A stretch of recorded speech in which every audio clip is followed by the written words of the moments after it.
ప్రత్యేక రాష్ట్ర ఏర్పాటు కలను సాకారం చేసిన సోనియా గాంధీనే తెలంగాణ తల్లి అన్నారు టీపీసీసీ ప్రధాన కార్యదర్శి అద్దంకి దయాకర్. కేసీఆర్ తెలంగాణకు బాపు కాదని బీఆర్ఎస్ మాత్రమే బాపు అన్నారు. ప్రభుత్వం నిర్వహిస్తున్న ఉత్సవాల్లో ప్రతి ఒక్కరూ పాల్గొనాలని ఆయన పిలుపునిచ్చారు.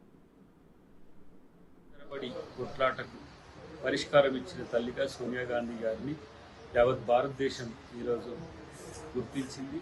మేమందరం కూడా తెలంగాణ తల్లిగా సోనియా గాంధీ గారిని ఈరోజు చూస్తున్నాం. అది అసెంబ్లీ సాక్షిగా కేసీఆర్ గారు కూడా మాట్లాడారు. ఏదో రాజకీయంగా పోటాపోటీ కొరకు తెలంగాణ బాపుగా కేసీఆర్ గారిని అభివర్ణించడం అంటే అది తెలంగాణ సమాజాన్ని అవమానపరచడం ఒక రకంగా.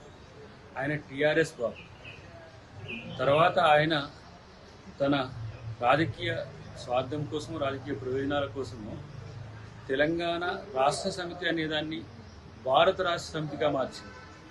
ఆ రోజు తెలుగుదేశం నుంచి తన రాజకీయ అస్తిత్వం కోసం టీఆర్ఎస్ పార్టీ ఏర్పాటు చేసుకొని టీఆర్ఎస్తో తెలంగాణ ముఖ్యమంత్రి అయి తెలంగాణ అయిపోయినాక భారత రాష్ట్రానికి ఆయన ప్రధానమంత్రి కావాలన్నట్టుగా భారత రాష్ట్ర సమితి అని చెప్పి ఇప్పుడు మళ్ళీ తెలంగాణ అని చెప్పి సెంటిమెంట్ రగిల్చడానికి ఏదో ప్రయత్నాలు చేస్తుంది.